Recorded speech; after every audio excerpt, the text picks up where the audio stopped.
which is being convened as a hybrid meeting. The meeting is being recorded and will be available via the Council's website to be viewed subsequently. I would also like to extend a warm welcome to Sue Morn, an independent member of the Standards Committee, who will be observing today's meeting. Everyone participating in the meeting will be accessing it either from the Council Chamber, here at Civic Offices, Angel Street, Bridgend, or from remote locations. Some of you may already be aware that I have a condition called adult onset epilepsy, which occasionally results in me experiencing short absences or mild seizures. On the rare occasions that this may happen in a meeting, you should not be alarmed, and should I as Chair experience one of these absences or have any other technical ICT difficulties during the meeting, it has been agreed that Councillor Freya Bledsoe will step in temporarily as Chair, and in her absence, then Councillor Penhale Thomas will step in. Please can everyone ensure that mobile phones are switched off or switched to silent mode. Members will have received an electronic copy of the agenda, and I will ask the officer to present a brief summary of the key points. For the record, the agenda can be viewed on the Council's website. Officers and members are reminded to refer to the page numbers contained in the public version of the agenda report pack. Members and officers will be speaking at various points during the meeting, and those speaking may switch their microphones on at that point, but I would ask that, with the exception of myself as chairperson, at all other times you keep your microphone switched off, as this will help to minimise any background noise and interference. However, I would request that members and officers who are joining online leave their cameras on for the duration of the meeting, as agreed at a recent full council meeting. Whether attending in the chamber or remotely, if any members or officers wish to raise a point or question, they should press the hands up icon on the screen at the top right hand side of the Microsoft Teams window, and I will come to you in the order I receive requests. If you're in the chamber, please switch on the microphone on your desk and speak directly into the microphone to allow those who are remote to hear you clearly. Please lower your hand once you have finished speaking. The instant messaging chat button has been disabled for this meeting, and please do not use your microphone until I invite you to do so. Officers from Scrutiny will be supporting the meeting and will be monitoring the use of microphones throughout its duration, and where necessary will mute those not being used. I will ask officers to introduce themselves when I invite them to speak during the course of the meeting. They too should ensure microphones are switched off when not in use. So I will now proceed to the agenda, and item 1, apologies for absence. Meryl? Sorry, Chair. We've got apologies for absence from Councillor Paul Davis. Councillor Martin Jones will need to leave the meeting at 1 o'clock, and Councillor Graham Walter will may have an interruption due to work or ongoing in home. Thanks. Thank you very much, Meryl. I've also received apologies from Councillor Heidi Bennett, who will have to leave early for an appointment. Councillor Simon Griffiths, please. Yeah, I will also have to leave at 2 p.m. I hope as per the agenda, so hopefully we won't overrun. Well, who knows, Councillor Griffiths, but we'll do our best. Are there any other apologies for absence? Councillor Tim Thomas, please. Yeah, same as Simon, actually. Well, Councillor Griffiths, I also have to leave at 2 p.m. Thank you. Thank you very much. Are there any other apologies for absence? Okay, we'll now go to item 2, and that's declarations of interest. If any member has an interest to declare in any matter on the agenda, please click on the raise hand icon.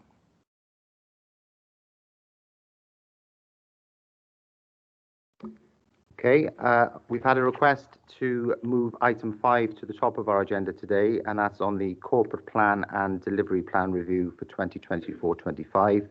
So I will now ask Alex Rawlin to briefly introduce the report. Alex, welcome. Morning. Morning, thank you. I'm Alex Rawlin. I'm the Corporate Policy and Performance Manager, and today I wanted to give you an outline of the proposed process for the review of the corporate plan delivery plan for 2024-25, and to take your views on some specific issues we want to address within that delivery plan. We agreed the 5-year corporate plan last March and developed a 1-year delivery plan with commitments and PIs to support it. Now that we're starting to get an idea of the scale of the budget for the coming year, we can begin to consider the delivery plan. Directorate management teams have started going through the existing delivery plan and taking a view on what is likely to be affordable and not affordable in the coming year. Obviously, that will change in the coming weeks, and we'll need to come back here to discuss it when we have a final budget. This will be an ongoing process for a few months at least, but we didn't want to leave everything until late March and be late with our annual plan again. CMB and heads of service are meeting tomorrow to discuss the top priorities and also consider anything you proposed today. and it's our intention to put everything together, sense check it with the agreed budget, and bring that back to Corporate Overview and Scrutiny Committee for more detailed consideration in March. In addition to the review of priorities in light of financial pressures, there are two further areas we'd ask you to consider, and they are your own committee's proposals for additional indicators and Audit Wales work on service user perspectives. So on additional indicators, during the target setting process and performance reviews each quarter, members have raised a number of areas they'd like to see better represented by PIs in the future, and these are included in Appendix 1. We'd like to know, just at this early stage, if there are any of these you want us to take forward to that Heads of Service CMB session tomorrow for inclusion in next year's delivery plan. Obviously, in this time of unprecedented financial pressures, we'd ask you to add the minimum possible, focusing on the benefits of any changes we make. As PI calculation methods and project plans for commitments take a while to develop, we're seeking your views now rather than in March, so at least we can make a start on any priority issues. Then on service user perspectives, we've received some feedback from Audit Wales that states that at the moment our performance information doesn't include sufficient information on service user perspectives, although I would say they are saying that to every authority across Wales. So we've undertaken a review of service user perspectives data currently collected in the council, though not necessarily part of the corporate plan, and split this into categories looking at different ways we can capture service user perspective data to address this failure. In addition, we've included examples of data collected by other councils across Wales and the information that can be used from national survey data and the self-assessment data tool provided by Data Cymru. We've categorised these into a few different areas: service user feedback and satisfaction data, service user outcomes, responsiveness to service user needs, and service user usage and participation levels. They're all mapped against our wellbeing objectives in Appendix 2. And again, we'd like to know if there are any of these you want us to take forward to that Head of Service CMB session tomorrow as a priority. Again, we'd ask you to add the minimum possible, focusing on the benefit of any changes. On this, it may be possible that some can be included for 2024-25, but others will take longer to establish, but we can give you more information on that at your session in March. I think as this is something fairly new to us, it would be reasonable to pilot a top 3, a top 5 or a top 10 for the coming year and review after that, but happy to take members' view on any of that information. Thank you very much, Alex, for that brief overview of your report and your request for committee to consider the corporate plan, delivery plan, before it goes to Heads of Service and CCMB. I think from my perspective, we'll know a lot more to say in March when we've seen the Heads of Service and CCMB have concluded what they would like to see from the performance indicators. And of course, following the budget settlement, that will be an indicator, won't it? And following council approval of the budget and the MTFS. So I think we'll say a lot more in March, but you've referred to the fact that we need to try and be more focused with our performance indicators, just because of the fact that we're in the situation whereby we have to be more focused as a result of the budget reduction proposals. But I have a number of questions from members, and I know that Councillor Amanda Williams has a question on page 61 and 63 of the public paper pack. So Councillor Williams, please. Thank you very much, Chair, and thank you, Alex, for the presentation and the report. I've only got one question on this report. It's on page 61, 62 and 63. There's continual reference of service user feedback, service outcome, user feedback. So my question on this is relating to communication. And I know we had a peer review about a year ago on communication, and we're still waiting a copy of that report. I know group leaders have asked for it at our group leaders meeting. And so if the corporate plan identifies the need to hear the public voice, it'd be interesting to know what that peer review is and how we communicate, because I think that's key. You've used it in 3 different pages of that report about listening to our residents. So I'd be interested to know how we manage to do that and get this out there to the most people that we can. Thanks. Thank you very much, Councillor Williams. Alex? Oh, Mark? Thanks. Thank you, Councillor Williams. First of all, an apology. I'd forgotten you'd asked for that at the group leaders meeting last week, but I can share the the report's recommendations with you. Obviously, the peer review was about a whole range of things and about how the council conducts its communications and public affairs business, with particular regard to how we communicate with the public and service user perspective. I think it was a recognition within that report from memory that the challenges that we face as an organisation need to be better understood and better communicated, both with staff, with elected members, and with the public. And I think part of the answer to that, I think Alex and I have been discussing over recent weeks. It goes under the title at the moment, the big conversation, but it doesn't have to be called that. But how do we engage in a more comprehensive way about the challenges the council faces, its priorities, which is inevitably will come from that, and do that in an intelligent and informed way. Because I think even Audit Wales recognise that if you simply go out and ask the public, do you want to close something? Well, you can probably bet your bottom dollar the answer is going to be no, isn't it? So how do we do that in a way that understands that sort of nuance, understands the choices we have to make? And I think that was one of the recommendations, really, that all authorities and us as an organisation need to recognise that we do need to bring that to the public, because we can't deliver everything in the same way as we've always done. And I think that will be something that we will take forward and therefore inform certainly next year's budget on the basis of what comes back from the public. But we need to do that in a clever, skillful way, so we don't just get a range of responses that says, well, we'd like to do everything. Well, that's interesting, but it doesn't take you any further, does it, in terms of how you make those priorities. So I hope that's helpful, but again, apologies that I haven't shared that. I did need to do that. Thank you. Thanks, Mark. And I think that was a recommendation from the BREF process and COSC's consideration of the budget reduction proposals. We said that it was paramount that any communication includes an explanation of what people receive for their council tax. And I know that you've said that we need a broader conversation about the public's priorities as we go forward during this very economically turbulent time. Councillor Griffiths, please. Thank you, Chair. So this is really about a new category, I think, of PIs that we should consider, which is that us as councillors ourselves are both part of the council, but we're also service users of the council, in that we raise referrals into the council. And I think there's some frustration within our body of councillors that the systems we have in place at the moment aren't responsive enough to the queries that we put into the council from our residents.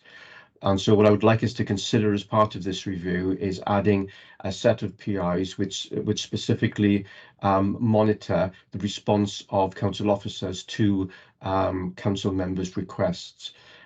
So both at the top level, which is the overall, but then also a directorate level response rate.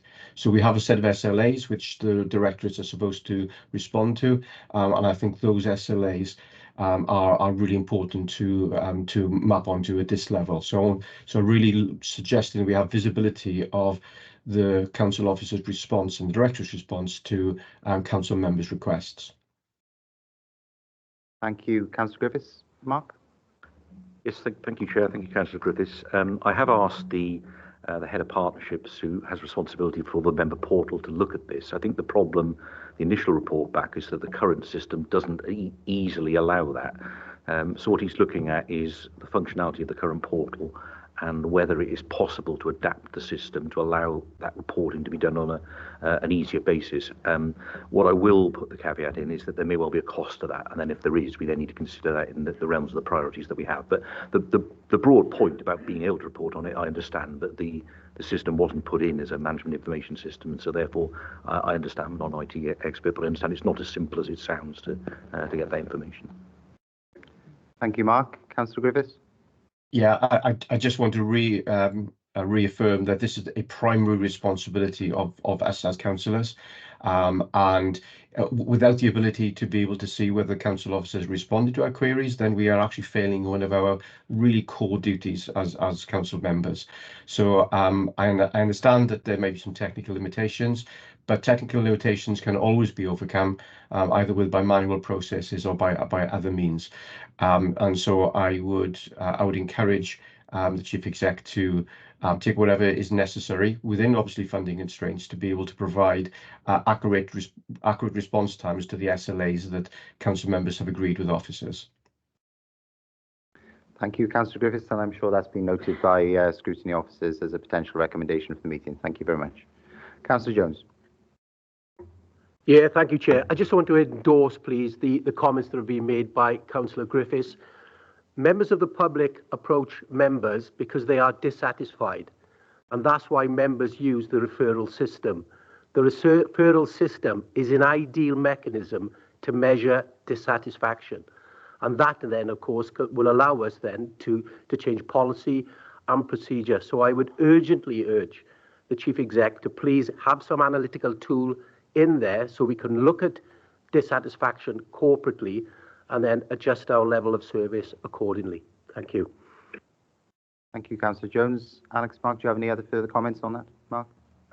Only say I've already agreed. I think the problem is that we've never had that system. So up until the new system 18 months ago, we didn't have that system. We haven't had that reporting. So in the past, members haven't required it. So it's a new requirement. Therefore, it might require a new system and a new functionality. Thank you, Mark. It's often the case, isn't it, that councillors are the final port of call for residents, and therefore, yeah, the communication needs to improve and the speed of responses needs to improve as well. But obviously, that's difficult if you have human resource constraints as well. Thank you very much. Just from my perspective, Alex, in her report, mentioned about whether our request for additional PIs would be taken forward, and that due to the budget constraints and the ability to monitor certain PIs, we're going to have to box cleverer, I guess, in terms of monitoring our performance on some of our key corporate objectives. I know that Councillor Griffiths would like to come in on this, and then I'll make some supplementary remarks. Councillor Griffiths. Thank you, Chair. Yeah, my suggestion on this is that these were from a previous meeting, and we have made these as a recommendation to go forward. We're not sure whether these apply in future because of the uncertainties around budget setting. So what I suggest is we continue to look at these as potential PIs and then review them at a later date to see whether they still apply given our change of priorities as part of the budget process. Thank you, Councillor Griffiths. As I said in my opening remarks, I think we'll have a lot more to say about this in March after heads of service and corporate management board and the cabinet have considered the direction of travel. The only things that I would say is that homelessness is clearly an issue which will be a pressure going forward, and that I believe ought to be retained as a performance indicator, both the prevention of homelessness and the duty to secure accommodation. The other comments which I made were on sort of the big ticket items which are going to be pressures going forward. So I'll list some of them now just for members and officers' consideration. And clearly these are areas which are going to be under significant pressure as we go forward through the next corporate plan which is going to be set. So, for example, the percentage of schools in a deficit position, the percentage of schools with an ALN policy in place, schools judged by Estin to be in significant improvement or special measures, the percentage of non-maintained settings judged by the Care Inspectorate Wales as at least good, the percentage of reablement packages completed and the mitigated need for support, the percentage of assessments and referrals completed for children and adults within statutory timescales, and the percentage of people who have received a disabled facilities grant. I've already mentioned homelessness as an issue as well. I think given the pressure on both the Education and Family Support and the Social Services and Wellbeing Directorate, as well as homelessness, which sits in the Chief Executive's Directorate, those are areas whereby I think we ought to prioritise our focus with regards to performance, but no doubt we can possibly put the items which we've highlighted previously and retain them on the agenda until such time as we can consider them in March when it comes back before us, if that's permissible, Alex. Okay, are there any other members' comments on this report? Any final remarks, Alex, from you? No? Okay, thank you very much indeed, everyone, for your contributions. Thank you, Alex, for bringing the report to us, and we'll see you again in March if unless you want to stay for the rest of the meeting, you may leave and get on with doing something far more productive with your time in advance of the consideration of this report on the 31st of January by CCMB. Okay, we'll return to item 3 now, members, and that's consideration of the medium-term financial strategy and draft budget consultation process. You'll be aware that Corporate Overview and Scrutiny Committee and the various different subject overview and scrutiny committees have been discussing this for the last month. All committees have come up with a set of recommendations, and I will now ask the Scrutiny Officer to briefly outline the report, after which we will give it due consideration. Meryl? Thank you, Chair. So the purpose of the report is to present the committee with the final report of the Budget Research and Evaluation Panel, which is attached at Appendix A, and the responses from each of the Overview and Scrutiny Committees in relation to the draft medium-term financial strategy, which are attached as Appendix B. The Corporate Overview and Scrutiny Committee is asked to consider the findings of the Budget Research and Evaluation Panel and determine whether the recommendations should be forwarded to Cabinet, along with the consolidated responses from all 4 Overview and Scrutiny Committees at Appendix B as part of the budget consultation process. The committee is asked to determine whether it wishes to submit the recommendations in Appendices A and B to Cabinet on 6th of February as part of the budget consultation process, subject to any modifications and amendments the committee decides are appropriate today. Thanks, Chair. Thank you very much, Meryl. From my perspective, I believe that the recommendations from Appendix A and B ought to be forwarded to Cabinet for their information as is, so that they have sight of them. It's important that we don't, I suppose, speak for the various different members who sit on the different committees, even though we have general oversight of all scrutiny committees and therefore need to prioritise some of the recommendations which they've made. Perhaps I can ask the chair of the Budget Research and Evaluation Panel first to come in on the process of setting the budget, followed by the Leader of the Opposition, Councillor Williams, on a general comment on the process as well. So, Councillor Tim Thomas, please.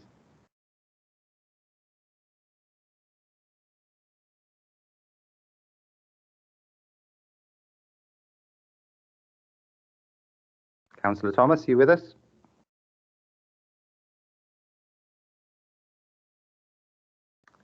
While we wait for Councillor Thomas to join us, we'll go to Councillor Williams.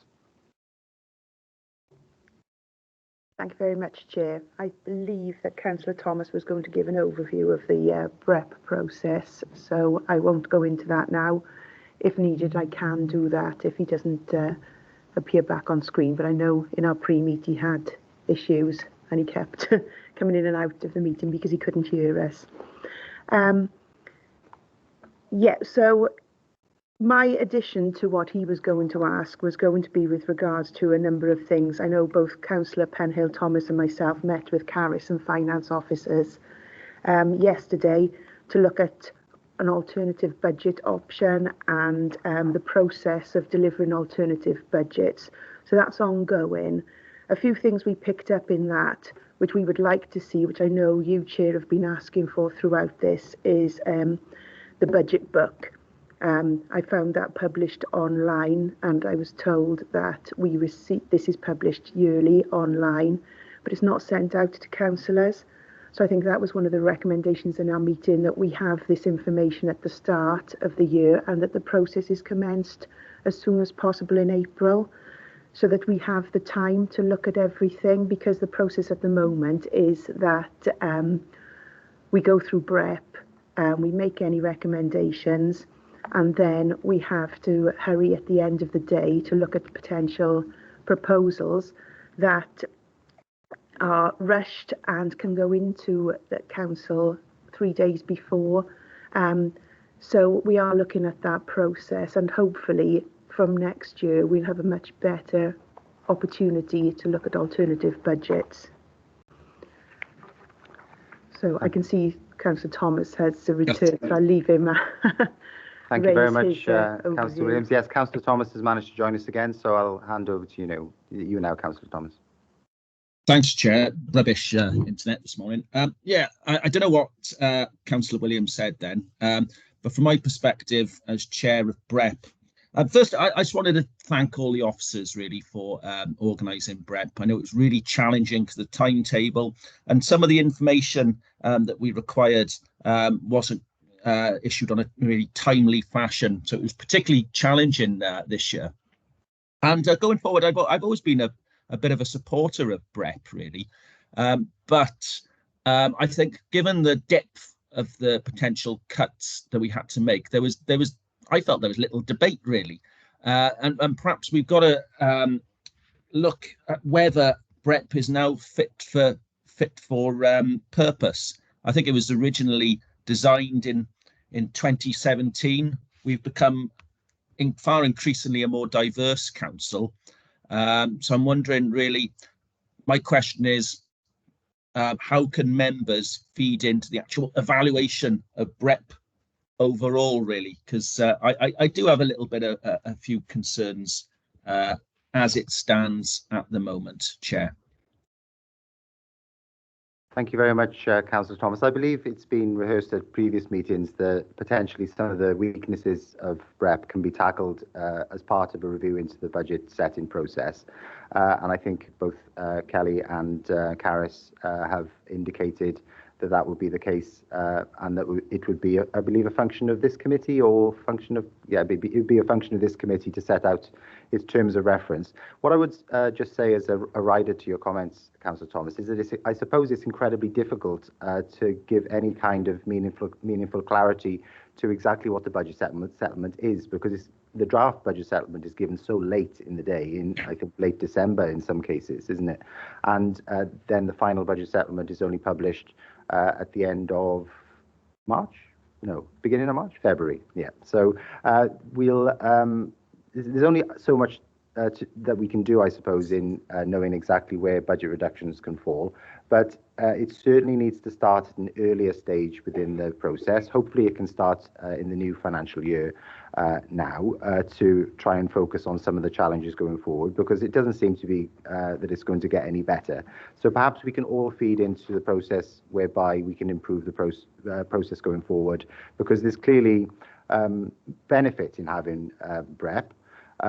It's a unique process which is present within our council, as far as I'm aware, and it would be a shame for members of this committee not to have a role in the budget setting process. So I'll bring you back in, Councillor Thomas.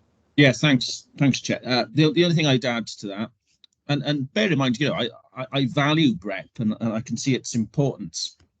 But I'm just wondering, you've said it's unique. And to my understanding, it is unique, and that no other authorities do have a BREP or a similar process. But I'm wondering if it would be appropriate, perhaps, if the head of Democratic Services did a little bit of an investigation, see what other local authorities do as part of their budget scrutiny. Okay, thank you, Councillor Thomas. Who'd like to take that? Kelly? Thank you, Councillor Thomas. For the record, I'm Kelly Watson, Head of Legal and Democratic. Scrutiny are already making those investigations. It's an ongoing process. We are reviewing what other authorities do. I think, as I said in the previous meeting, we will be looking at BREP and what value it adds to the process and whether there is something different we can do. I think we have already rehearsed that conversation and the team are working on it behind the scenes. Yeah, that was my understanding as well, Kelly. Thank you very much for clarifying that. Councillor Griffiths, please. Thank you, Chair. So I just to give my personal viewpoint on the BREP process, which is that, in my view, it should start the day after the previous budget has actually been agreed by the council. And I think BREP has a responsibility also to help define what the process ought to be going through the year. I very much take the point that there are priorities which come in towards the end of the year when we know the settlement and so on, but that doesn't mean that we can't have a framework in place that we build through the year so that we just plug in the numbers at the end of that. So I think what we lack at the moment is a cohesive model that allows us to understand with the council, to be able to set the prioritisation of where we might want cuts to go before we actually know the size of those cuts. And so then when we get to the end of the year, it's just a matter of where you draw the red line along a long list. So my own viewpoint is a BREP shouldn't be an end of year process. It should be a continuous process through the year where we build a model, understand the councils and the directorates, and then just plug in the numbers towards the end. I think that would be a much more effective process. And so my suggestion would be that at the beginning of next year, that BREP is actually tasked with defining what that model looks like, and also what the process looks like through the year, and how that can be pushed into the overall budget process. Thank you, Councillor Griffiths. I endorse that suggestion and approach, and I'm sure that's been recorded by scrutiny officers to take forward as they look to establish the BREP process following the approval of this year's budget and MTFS. Thanks very much for your contribution. Councillor Ross Pennell-Thomas, please. Good morning. Thanks, Chair. Yeah, I hear what officers and members are saying about BREP. I think this year it was a particularly strange and strained process. Part of that may be to do with the fact that we are 14 years into austerity, and the conversation around savings and cuts are so meaningful and so deep that there is little to have much of a conversation about other than where we can cut. I guess my hope and my wish, if we were to follow Councillor Griffiths' proposal, is that we have freedom as officers and members in a private setting before we get to the outward-facing budget setting process. We have freedom to be bold and radical and to think the unthinkable. I guess that's what the BREP process should be. Whereas in this particular set of circumstances, I think towards the end of the process, we were looking at where we could pare back on the cuts, and it's a really unpleasant situation to be in, but that may be not necessarily of our own making. Just on the budget paper for BREP, Chair, notwithstanding that cabinet members are due to meet in the next couple of weeks to consider all of the recommendations, BREP has a particular role to play. So can I ask if cabinet members, having seen the papers over the last few days, whether they have anything to say about some of the recommendations made particularly by BREP? Thanks. Thank you, Councillor Pennell-Thomas. Councillor Williams? Well, we have had very early sight, and obviously we're now in discussion with officers, and a full response will be provided by the cabinet meeting, I'm guessing. In terms of my initial responses, I suppose I think the recommendations are fair, and it's what you would expect from each individual scrutiny committee.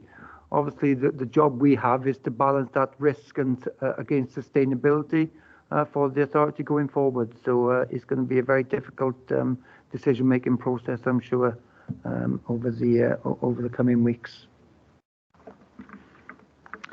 Thank you, Councillor Williams. Councillor Griffiths, I have you down on page 13, but have you covered that point off already? Yeah, it's a reflection actually on the BREP recommendations, and that is that I've come to the understanding that the balance between the cuts across the directorates, I don't think has necessarily been discussed enough within scrutiny. So I'm not entirely sure how the allocation of money cuts to each directory has been allocated, and I wonder whether that actually is something that that could have been made much clearer earlier in the process. For example, we understand the communities again are hit quite substantially, and we know that residents tell us very often that that's an area where they really don't want cuts because it affects everybody within the community, things like refuse collection, potholes, that type of thing. And I'm not sure whether we got clarity early enough about the different impacts on the different on the different directorates. Thank you, Councillor Griffiths. Perhaps that can be borne in mind during the next process. And as you say, it ought to start as soon as the next the budget is approved. So that has been borne in mind. Carys is not in front of me. Councillor Griffiths, you want to come back in? Yeah, it's just on a different point, if I may, Chair, and that is that we did discuss at length the impact on our Bridgend 2030 net zero impacts. I don't see anything, recommendations and reports about the impact assessment of that, so I'm not quite sure this is the right vehicle for that, but I would like in time to see the full impact of the budget on our critical commitment towards net zero in 2030. Thanks. I think a lot of the budget reduction proposals could put in jeopardy some of the wellbeing objectives and corporate objectives which BCBC have. So that's a very valuable point which you make. I'll now bring in the leader, Councillor Hugh David. Thanks, Chair. In response to Councillor Griffiths' point around the distribution of the reductions and indeed the budget growth proposals, at the start of the process, all directorates were required to offer up savings of a minimum of 5%, recognising the scale of the challenge. And then there was a process, obviously, of identifying savings that were deliverable as part of that process.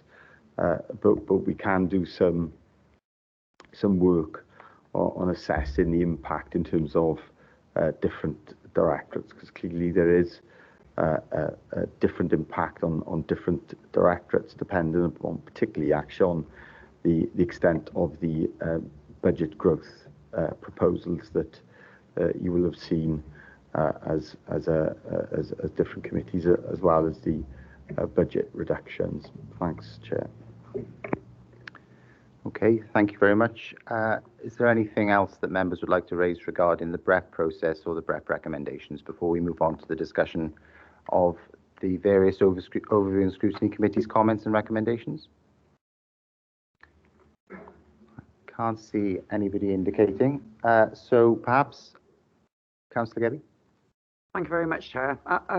It's just reflecting on the corporate plan and the previous report we discussed here. And I think part of the debate in my head is we're all sitting here as members talking about what we want. Well, actually, it's not about what we want. It's about what our residents want out there. And there's something in the BREP process. You know, we're talking about engagement for our communities. Actually, we have legislation put on us all the time as a council that we need to take into consideration when we're making these plans. As part of the BREP process, it shouldn't matter whether you're a resident or you're a member of this chamber. You should be able to input into that process, and I don't think we've got that process quite right yet. What I would say is there's been a new child poverty strategy introduced by Welsh Government, and one of the things that they're talking about is think community. So you've heard me talk before about one-stop shop, community hubs, and being able to, you know, get all the advice and the information that you require in one place throughout the county borough. It shouldn't necessarily focus on here as a central organisation. And part of that is around socio-economic duties, because we have a duty to look after people, and we already know that we've got more and more children going into poverty in the area. So we have a duty to think about that as a wider consequence. And I think our community should be engaged in the integration process, because at the minute I don't think we're doing that effectively. Thanks very much, Chair. Thank you, Councillor Gebby. And it goes back to what the Chief Executive said, wasn't it, about having that broader conversation with the people within the county borough about their priorities and the principal objective of the local authority, which has been set out, which is protecting the most vulnerable. So, yeah, thank you very much for that contribution. Councillor Granville. Thank you, Chair. Just one point from me, and that is when we, as a group, put something to officers and ask for a reply, we'd like it back in a timely fashion, not months and months and months, so we can't make a decision on it. So I think when we put in the structure forward for the new committee, that's one of the items I think we should concentrate on and write to each directorate and saying that we want answers, prompt answers. Thanks, Councillor Granville. I'm sure that's been noted. And Corporate Management Board will endeavour to make sure that we have timely answers when we request information. Thank you for your contribution. Unless anyone else has got any further comments on the cover report and the BREP process, we'll now move to the different scrutiny committees' comments and recommendations on the budget and MTFS. And perhaps I can start by providing some general comments as the chair of this committee and invite members to build upon the discussion as we are here now to prioritise some of the recommendations which will go to Cabinet. Just to summarise first, Councillor Gebbie referred to the pressures on the local authority of national legislative changes and funding. The committee at their last meeting agreed to write to Welsh Government to note that the 3% uplift in funding isn't sufficient to meet some of the national policy objectives, as well as ensure that we can exercise our core duties. In addition to this, the committee asked that this letter to Welsh Government also highlight the need for local authorities to receive earlier clarification on any external and central budget allocation. And potentially, although this is difficult because of the UK government not providing clarity, but potentially a multi-year budget settlement to combat current financial instability and an over-reliance on grant funding, which may be withdrawn, putting projects at risk, and it's therefore difficult for local authorities to effectively plan and produce a robust and balanced budget. I know Councillor Freya-Bledsow's committee, Scrutiny 2, expressed similar concerns regarding the lack of recognition of the difficulty of setting budgets based on short-term reliance on grant funding, especially relating to the Social Services and Wellbeing Directorate. So we will support Cabinet and the WLGA in asking that local authorities are able to concentrate on their core statutory duties before they are asked to implement national policy objectives which don't have the budget consequentials to go with them. Moving on, perhaps I can focus on some of the other items. Councillor Pennell-Thomas referred to massive organisational and transformational change, and the committee supported the view that there was drastic transformational change, which was needed across the local authority. And one of the items was a review of the financial scheme for schools in order to meet future service provision within difficult budgets. Obviously, we highlighted as well that care was needed to be taken where budget reductions have additional ramifications on other services, and COSC and other committees were keen to stress that the budget reduction proposals should not be seen in their own individual silos, but they should be seen as interconnected budget reduction proposals, which could lead to a false economy.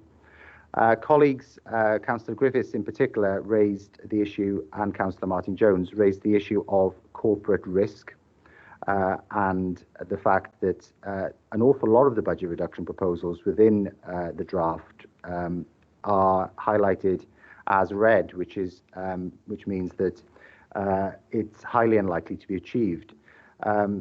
So they recommended that operational risk, and this was a comment from Councillor Jones, that operational risk be monitored through a corporate risk register. And that's in addition to monitoring governance and financial risk, which is a responsibility for the Governance and Audit Committee. Councillor Griffiths mentioned that given the high proportion of the proposed budget reductions categorised as red, the Cabinet consider whether some of the additional money needs to be held as a central contingency.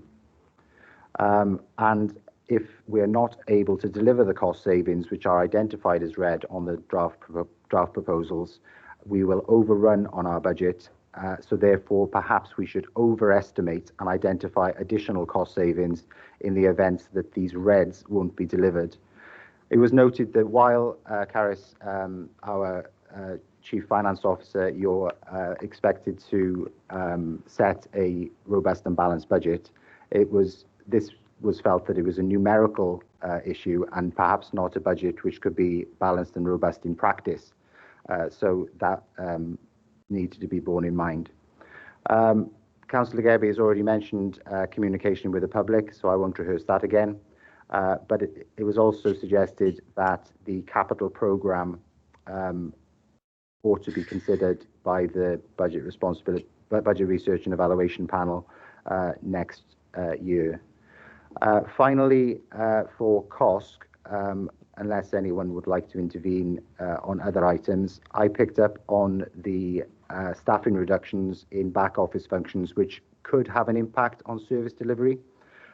Following a discussion on the Chief Executive's Directorate, which is largely dominated by staffing reductions, the committee requested that a corporate qualitative impact assessment and risk register of what effect those changes could have on operational service delivery, and to understand the impact of the reduction in headcount and the significant longer term impact. I know provisional work for the financial year has been done, but a more comprehensive piece of work has been agreed by, I believe, the Chief Executive to be undertaken, including the impact of changes in our legal, HR and procurement departments, which could have a result of heaping further pressure on some of our services, such as schools. So those are the issues which I have picked up on from COSC. The only other item is the elephant in the room, and that was the 9.5% proposed increase in council tax. It was noted by COSC that Cabinet should consider that if it were to receive an uplift in teachers' pay and pensions, whether they would consider reducing that level of council tax burden during the cost of living crisis on our residents, combined with protecting some of our core services. So that was COSC. If there's any further comments, I'll happily take questions from members. Councillor Thomas. Just a quick one, the comment you made at the end, Chair, about the contributions to teachers' pensions. It was my understanding that there's absolutely no chance of that money being allocated to us for this financial year, and it'll probably be reimbursed for the next financial year. Just wonder if we could have some clarity on that, really. Thanks, Councillor Thomas. Carys, please. Yeah, thank you, Chair. For the sake of the recording, I'm Carys Lord. I'm the Chief Officer for Finance, Performance and Change. Just to be clear, Councillor Thomas, we are expecting, I think it's an issue of timing. I don't think that we will receive the money in this financial year. What we're still waiting for is an undertaking that money will come through. It's unlikely the cash will come to the authority prior to the start of the year, but what we're waiting on really is an undertaking that money will come to us during the coming financial year. Thank you very much, Carys. Does that clarify that for you, Councillor Thomas? So it's going to come next financial year at best, then, yeah? Is that what you just said? I think what we need for the budget point of view is an undertaking that money will come to us, and then we can plan on that basis. But we're not. Sorry to interrupt. We're not crystal clear at this point yet that we're going to get it full stop. Are we either then? We haven't had that confirmation, no, not yet. As far as I can gather, Councillor Thomas, Carys has been cautious in her approach in providing the current budget reduction proposals, but very much is hopeful that the money will be cascaded so that Cabinet can consider where that £3.2 million of funding will go, and perhaps there could be a mixed approach of protecting some of our key services or reducing the council tax burden. But of course, that's a matter for Cabinet to consider. Councillor Gebbie. Thank you very much, Chair. I just think it's worth noting that other authorities have banked on receiving this money. We didn't think it was prudent to do so when we hadn't been advised as such. Thanks very much. Yeah, that's an important clarification which Carys has made previously. Thank you, Councillor Gebbie. Councillor Williams. Thank you very much, Chair. At the pre-meet, I said I had three overarching questions on this report, and I think one of them could come in at this stage with regards to the discussions of a 9.5% potential increase to council tax.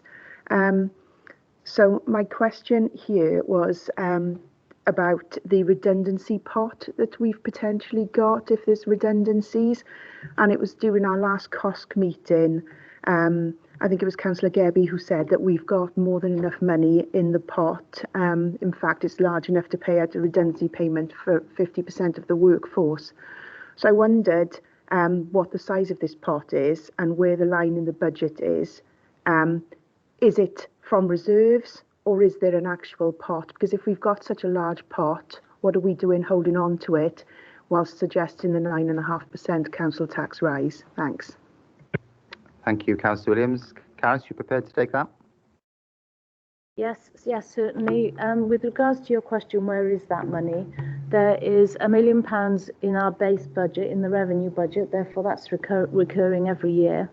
And we also have a reserve, which is at about £2.9 million to meet redundancy costs.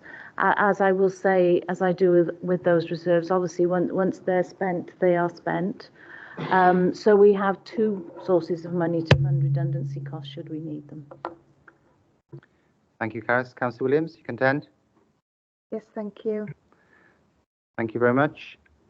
Just two further comments from me because I turned my page. So I'm rabbiting on again, and that is the age-old argument which I have with Councillor Williams regarding statutory and discretionary services, but we won't rehearse that again. I know Councillor Spanzer's rolling his eyes, so I won't go over that old chestnut again. But no, the concern, I think, in all seriousness, the concern throughout all of the budget reduction proposals is in the narrative whereby Caris and others have noted that we may be in danger of not meeting our statutory duties. Now, the level of that can be argued, over, and it's not clear-cut. I appreciate that, but we wanted as a committee to express our concern that our statutory duties may not be achievable. So perhaps that can be a recommendation which goes back to Cabinet, and where the narrative says that, perhaps you can give further consideration to whether it's prudent to reduce those particular areas. Finally, it's been mentioned across all different committees about income generation opportunities, especially within the Communities Directorate. And that's from sharing services. We already do this very well with Shared Regulatory Service and the Internal Audit Team. Perhaps that can be considered with other local authorities and third sector partners, proactively offering the authority services where there's potential for income to be generated, where it's prudent to do so, and to mitigate against some of the further budget reductions which would be required over the course of the medium-term financial strategy. And we'll rehearse later, but also to ensure that we don't subsidise things where it's unnecessary and that we have a certain degree of cost recovery. So that concludes the consideration of the Corporate Overview and Scrutiny Committee's recommendations, unless anyone else has anything further. Councillor Williams, you're indicating? Apologies, that was a legacy hand, but I can bring my other questions in now if you want, because they're on the whole report. Yeah, so if you want me to do that. Sure, please do. Yeah, I can bundle the two of them into one. So, it was mentioned during this report already that each directorate has been tasked with cuts. I think at our last meeting we were told that it was 5% across the board. However, some departments have ended up having potential cuts of more than 5%. Some have had less. And I mean, we're all sat here as councillors now, so I wondered what has been suggested for us, what we can do, because it's all well and good saying to departments, you have to have a cut, you could have a recruitment freeze, you need to do this and that to save money. So I wondered, have there been any proposals for us as councillors and how we can make savings, what we can do? Have there been suggestions, for example, to cut the cabinet members down, make savings there? And also with regards to meetings, I mean, we're all here now. We're sat here for the day. We don't know if we're going to be here for hours. We've got officers sat here who could be doing something else. Likewise, when we're at our council meetings, sometimes they run on into the night, out of hours for staff who are required to stay after the end of the day. So I wondered what we doing, or if there's anything or any recommendations that can go forward for us to play our part ourselves in this cut as well. Thank you. I think perhaps if there are fewer comments from me and fewer questions, the senior officers will be able to get on with their job. But I think we have one of the smallest cabinets in Wales, don't we? But I'll go to Mark or Kelly to intervene on what we can do as an organisation and councillors to contribute to the process. Kelly. Thank you, Chair. Thank you, Councillor Williams. Again, the team are looking at what we can do to reduce the burden on the team.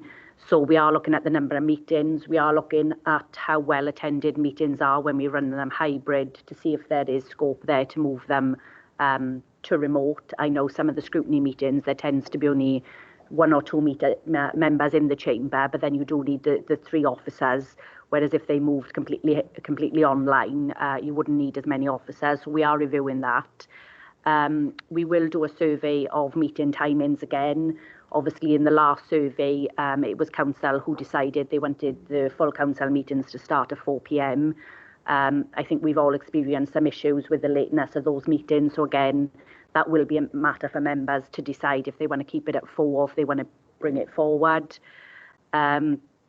You will see in the budget proposals there are savings in there for the Democratic Services team, which will involve a restructure, and that will impact on the resource available then to members and member support.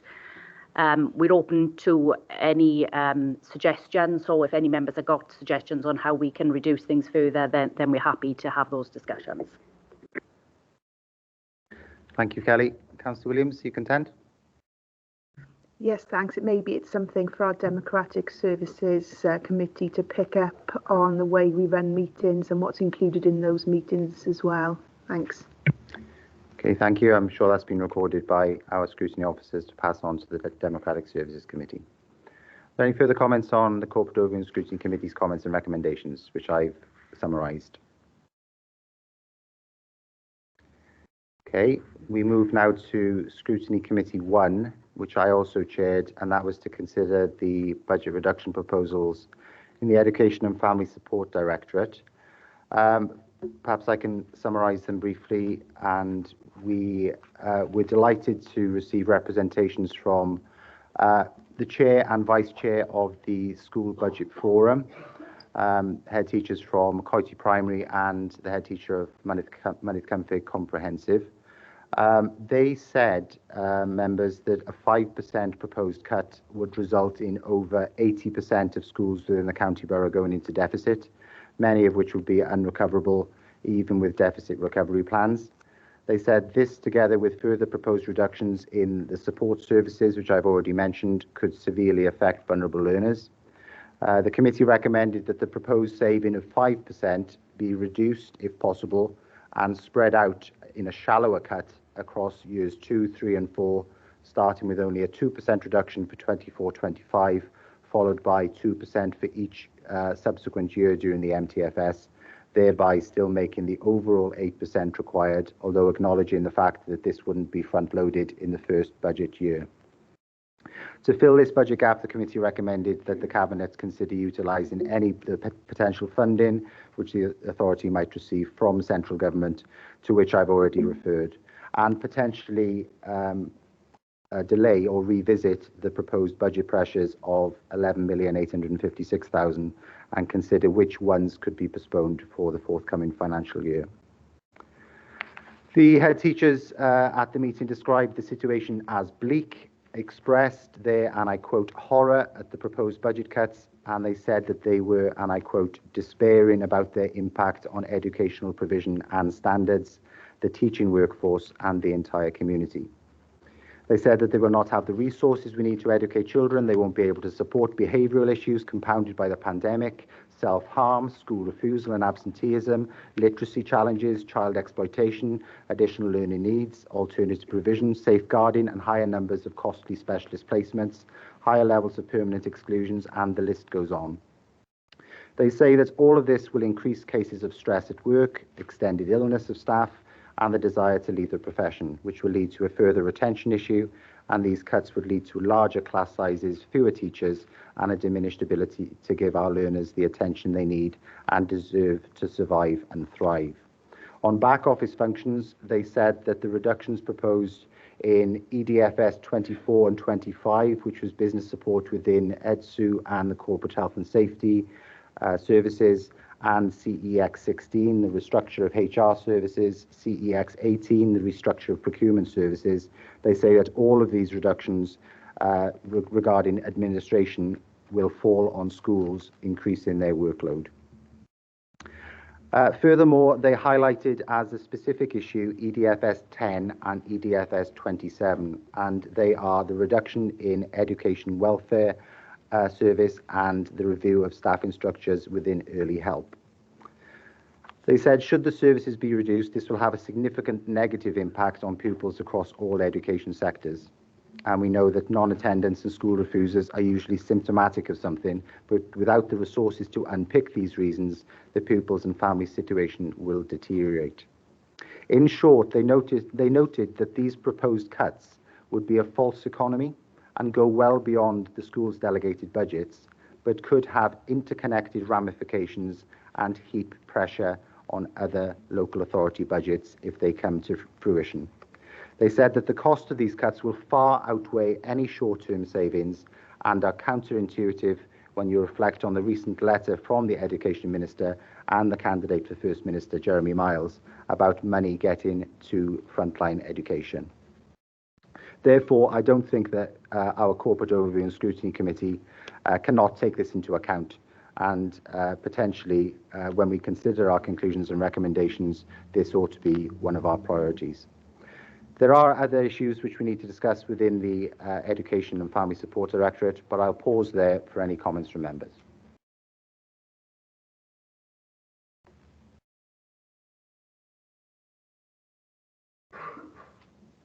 Anyone like to intervene on the Education and Family Support Directorate? Councillor Griffiths?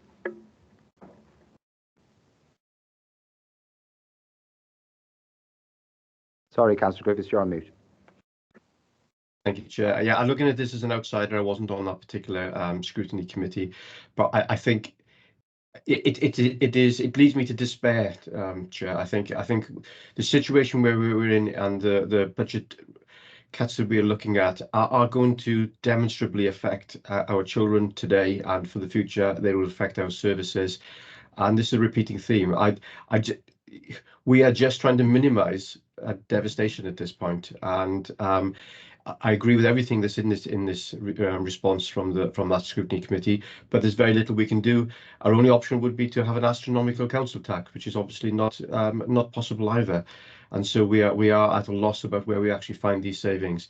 I would also note that education is, I think, the second largest area of spend for us, which means that cuts in this area are inevitable if we are to meet the budget constraints that we're trying to work under. So apologies, Chair, it's just a comment, but it's just a despairing situation. Thank you, Councillor Griffiths. Councillor Williams? Apologies, I was trying to put my hand up because I know I had questions on this, but the system wouldn't let me. So I'm on the committee and I had a few points I wanted to raise on this, following on from the recommendations, and it was page 17 to start with. It says, whilst the committee looked at removing EDFS 12, 13 and 14, I think EDFS 19 also needs to be considered. Otherwise, no school will receive behavioural support and exclusions will continue to rise. So you did touch on that, but I think we need to look at EDFS 19 in parallel with those others. And then on page 18, the financial scheme for schools, you've touched on that as well. And there were a couple of concerns with regards to this. I'm one of those people who've read it from cover to cover, and I know the information inside it. So we had this discussion that with a 5% cut, almost all, if not all, schools in the borough would go into a deficit position. and the financial schemes for schools, the way it is set out at the moment, means that every school would have to have an agreed deficit recovery plan. And if they cannot comply with that deficit recovery plan, which we heard from head teachers would not be the case because of the continual cuts year on year again, then the local authority should then take over the running of those schools. And we do not have capacity, or I would argue potentially the skill set, because these are experienced long-term head teachers running our schools. We have so many of them. We don't have a number of head teachers within our department, ex-head teachers who would be able to take on that role either. So I think the financial scheme for schools would need to be rewritten, certain elements of it, to allow us to be able to undertake a 5% cut. But then further on from that, we also discussed the disparity with regards to funding for each school. So some schools are receiving £3,000 per pupil less than others. And we were told at our meeting that the funding formulas are shared with schools. Now, so I've gone back and looked into this with our clerk, and it isn't shared with primary schools, so we wouldn't know what the situation is. And I think this is an urgent action for BCBC to look into that funding formula, because if one school is receiving £3,300 per pupil and another is receiving £6,300 per pupil, I think we need to have an overhaul, because things have changed since this was agreed, and each catchment area has changed as well. So that would be another recommendation. We look at the funding formulas, please. Thank you, Councillor Williams. I'm sure that's been recorded. I'll come to Councillor Martin Jones now. Yeah, thank you, Chair. Look, there's not a member in this chamber who wants to cut the education budget. Certainly not. And it's a very, very difficult situation that we're all being placed in. It's been mentioned previously, this is the second largest budget. It's a budget in excess of 140 million. So it's not going to be immune from scrutiny. But can I take members, please, to page 17 of the report, and in particular to the recommendations, recommendation A and recommendation B. Now, I'm very conscious that members of the public may be accessing this meeting remotely, but recommendation A proposes, in order to lessen the impact as much as possible and enable schools more time to plan and prepare, the committee recommended that the proposed saving of 5% be reduced and spread out across 2, 3 and 4, starting with only a 2% reduction for 2024-2025, followed by 2% for each year 2 and 4, thereby still making the overall 8% that is required. Well, I think I should say 5% that is required. And then paragraph B says, to fill this budget cap, the committee recommended that Cabinet consider utilising any potential funding the authority might receive from central government relating to teachers' pensions. We've spoken about that previously. But the reassurance I'm seeking, Chair, is that these recommendations will be looked at by the Director, by the Cabinet member and by the Cabinet as a whole, and serious consideration will be given to those two recommendations to enable schools to plan. It is a big ask to take 5% out of a school budget in year one, but if we can lessen the impact, ease the burden a little by incremental reductions in budget, I think that may go one way to helping schools themselves. And of course, if the teachers' pensions issue resolve itself, there may very well be more revenue available to put back into the school budgets. Thank you, Chair. Thank you, Councillor Jones. I know you don't sit on the committee, but I obviously chair it, and I can assure you that we were left under no illusion that head teachers on the school budget forum said that it was unsustainable that we make a 5% cut next year in school funding, and it was far more palatable and sustainable for them to plan over the course of a number of years. Now, the current proposal is that we cut 5% in this particular year and 1% thereafter over the course of the midterm financial strategy.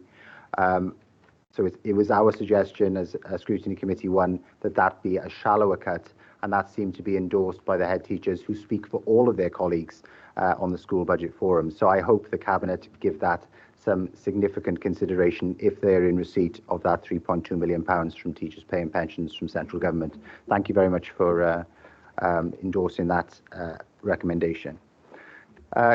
Councillor Pennell-Thomas, please. Thanks, Chair. Just very quickly on that point, and not to labour what's already been said by members, in particular yourself and Councillor Jones. I don't sit on the committee, but this is a highlight for me in terms of the recommendations that have gone forward. And as you've already said, I guess the lived experience, the professional views of head teachers across the county borough, I think they were unwavering in their commitment to continuing excellent services in our schools, but very cognizant of what a 5% cut would do. I think my biggest fear here is that we bite so much into the school's budget that there's very little to bounce back from. History tells us when we lose services, and if we consider what's lost in schools, they rarely come back, and that really does worry me. So I guess I'm not suggesting for a second that Cabinet members will be coming blind at this, having heard the professional advice of our head teachers. The leader himself used to hold the education portfolio and will know the challenges over a number of years. But I just hope that this voice, this collective voice of teachers, really does come across quite loud and quite clear, as it has done in committee at Cabinet. Thanks, Chair. Thank you very much, Councillor Pennell-Thomas, for that contribution. Perhaps I can bring in the Cabinet member who's indicated, and then I'll bring in Councillor Griffiths. Yeah, thank you, Chair. I hope you can hear me. Apologies if a small human in the background starts crying. She's just stopped, but hopefully she'll not go on while I talk. Just to really offer that assurance to Councillor Jones and to Councillor Pennell-Thomas.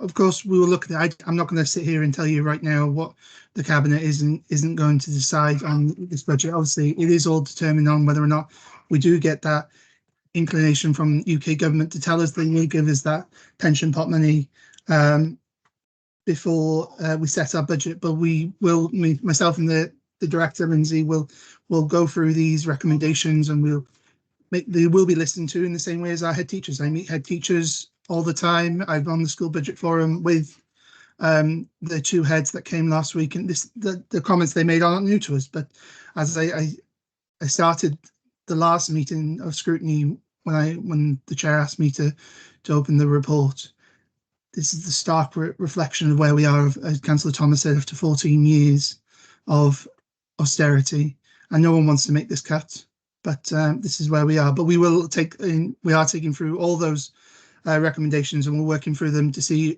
if they all work, because obviously some of them will want to spend money here, some want to spend money there, and obviously the public, we haven't heard from them what they want for us to spend money on.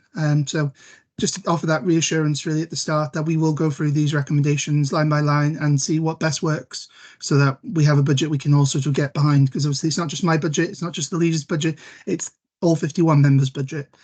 So thank you. Thank you very much for that assurance, Councillor Bundle, that the Cabinet will look at this particular recommendation and all recommendations in detail. Of course, it's our job today to try and prioritise some of the recommendations which scrutiny committees have put together, and no doubt they'll all be considered by Cabinet in due course. Councillor Griffiths, you've been very patient. Over to you.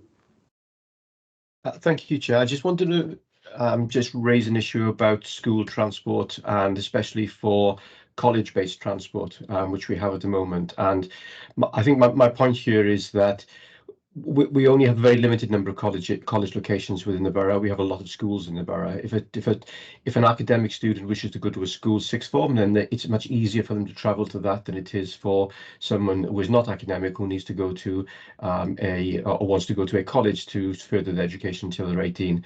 However, we are withdrawing the proposal is to withdraw school transport for college-based. And when you combine this with the position on ordinary bus services, not specific school transport, which are also under huge pressure and may well disappear in the next 2 years, I am concerned that we are going to be hitting those students between 16 and 18 who are non-academic and who live up in the valleys and will find it extremely difficult to be able to further their education. So it isn't about just a slightly worse provision of education in schools. It's that students will not be able to get to college to further their education. And I think this is a combination of the two policies coming together, which is the policy around ordinary bus services, where we are struggling to find any subsidy for those, and also the pressure on the non-statutory school transport for over 16s. But the impact of that will be quite considerable, possibly more than actually reducing headcount of teachers in schools. So I think this is something that we should also bear in mind as we go forward. Thank you, Councillor Griffiths. I think it underlines my point of the interconnectivity of various different budget reduction proposals and potentially the false economy of making one decision and then having knock-on effects on other areas.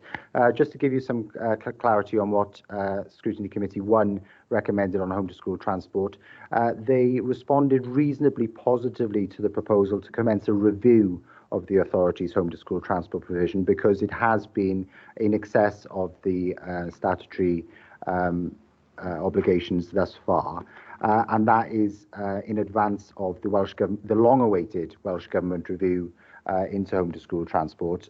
Given the difficult budget situation we're in at the moment, we have to exercise that review.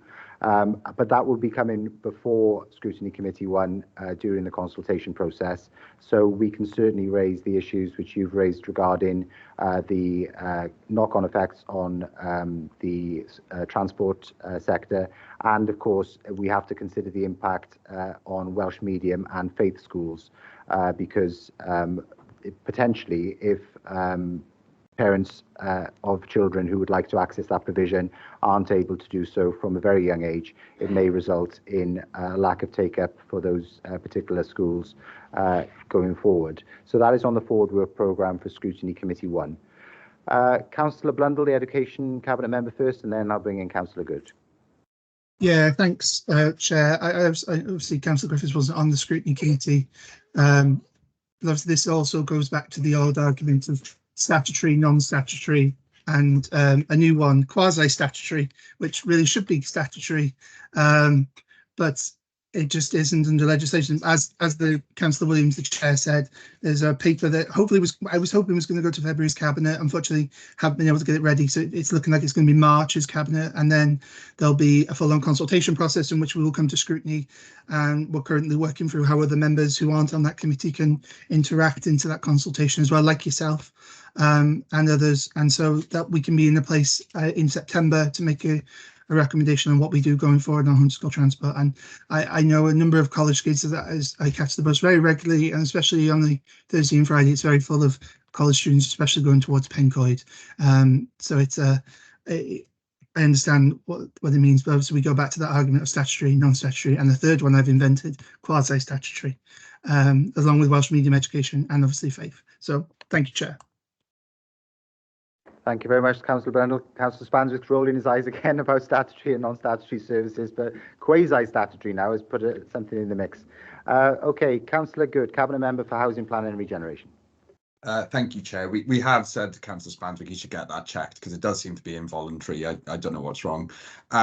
Just to come back on Councillor Griffiths' point, as you all be aware, I'm a significant advocate for education within the valleys and within our valleys communities.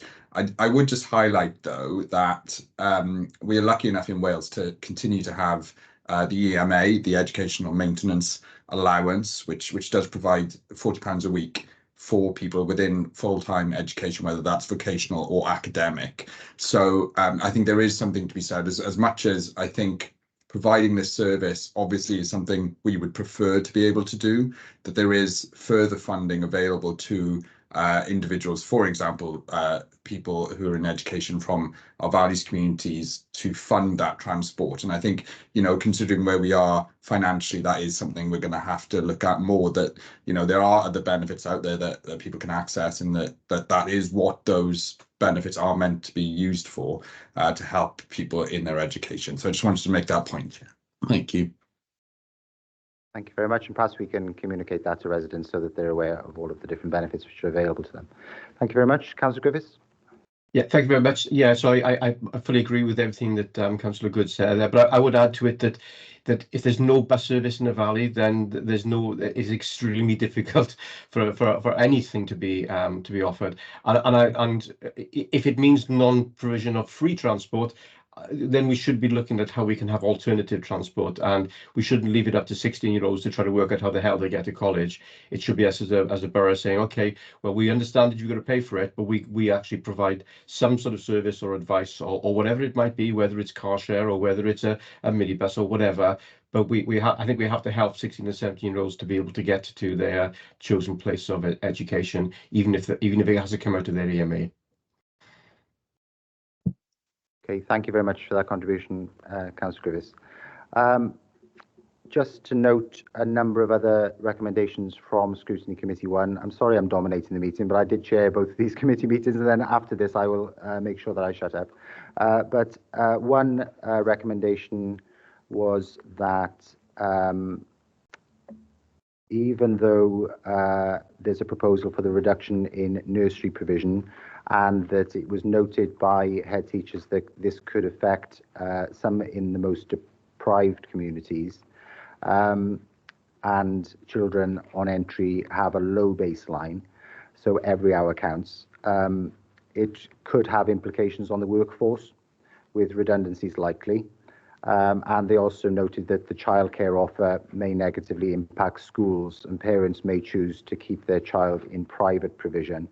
Nevertheless, the committee did acknowledge that this is above the statutory minimum, and even though it's been a flagship policy of the administration, therefore, with regret, the committee did note that it did have to be reviewed.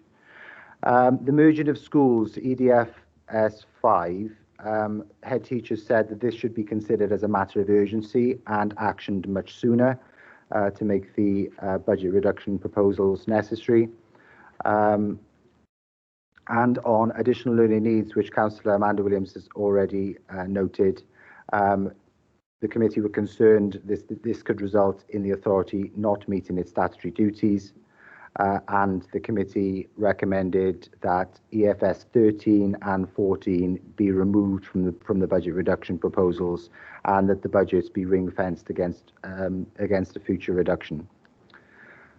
They did question, and perhaps Lindsay can clarify this, because there are budget pressures relating to this particular area of additional learning needs, as far as I can gather, Lindsay, and there are also budget reduction proposals. So the committee wanted further clarity in readiness for this meeting of whether a saving of, I think it was £67,000, Rachel will correct me if I'm wrong, but this £67,000 could potentially be found from within the proposed £500,000 growth proposed under the budget pressure of EFS 4.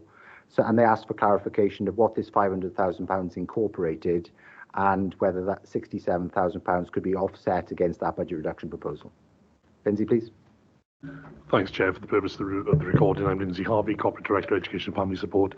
So with regard to the papers that were presented to Cabinet a couple of weeks ago, ESF 4 indicates a budget pressure relief of some £500,000, predominantly for early help. Not necessarily additional learning needs, but I think, as we've all discussed in this meeting, it is an ecosystem, and a lot of the learners will be open to multiple services. So again, we had taken forward the recommendations, we consider them, we will respond, but clearly the predominant relief here is for early help rather than ALN. Thank you very much, Lindsay. As I mentioned earlier on, the head teachers cited early help and EDFS 27 and the reviewing of staffing structures within early help as potentially an additional pressure on schools. So perhaps that can be borne in mind when Cabinet and CCM and Corporate Management Board consider the recommendations. Okay, members, are there any further questions on the Education and Family Support Directorate?